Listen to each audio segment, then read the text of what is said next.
Assalamualaikum warahmatullahi wabarakatuh. Saya Bambang Priyan Budi NIM 18420626. Di sini saya akan menjelaskan tentang konsep-konsep perencanaan.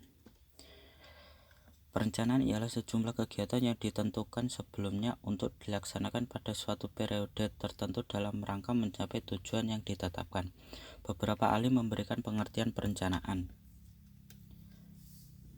Menurut para ahli, yang pertama menurut Bintoro Cokroaminoto, perencanaan ialah proses mempersiapkan kegiatan-kegiatan secara sistematis yang akan dilakukan untuk mencapai tujuan tertentu.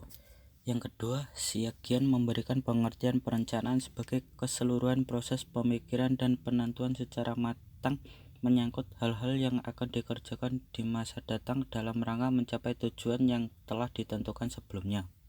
Sedangkan yang ketiga, Handoko berpendapat perencanaan meliputi yang pertama pemilihan atau penetapan tujuan-tujuan organisasi, yang kedua penentuan strategi, kebijakan, proyek, program, prosedur, metode, sistem, anggaran, dan standar yang dibutuhkan untuk mencapai tujuan.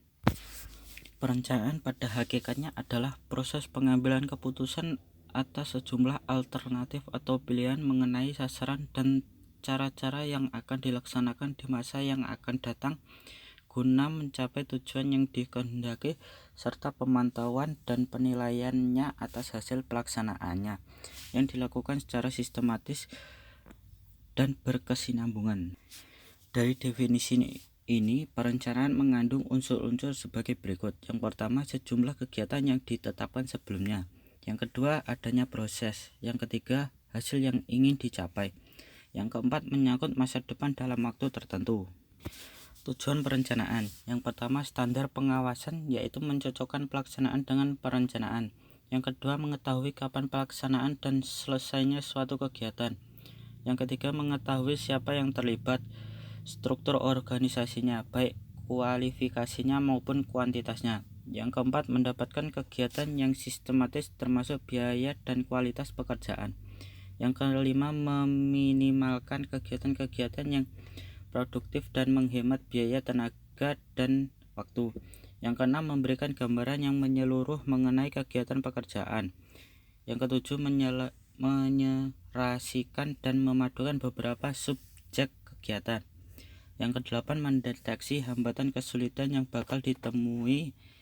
Yang kesembilan, mengarahkan pada pencapaian tujuan.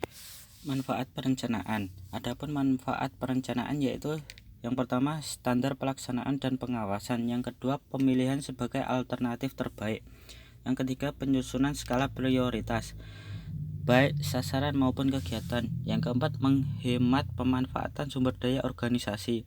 Yang kelima, membantu manajer menyesuaikan diri dengan perubahan lingkungan. Yang keenam, alat memudahkan dalam berkoordinasi dengan pihak terkait. Yang ketujuh, alat meminimalkan pekerjaan yang tidak pasti. Proses perencanaan. Proses perencanaan menurut Buckhart dan Trull melalui tahapan berikut. Yang pertama, pendahuluan. Yang kedua, mengidentifikasi permasalahan pendidikan. Yang ketiga, analisis area masalah perencanaan. Yang keempat, penyusunan konsep dan rencana. Yang kelima, mengevaluasi rencana. Yang keenam, menentukan rencana.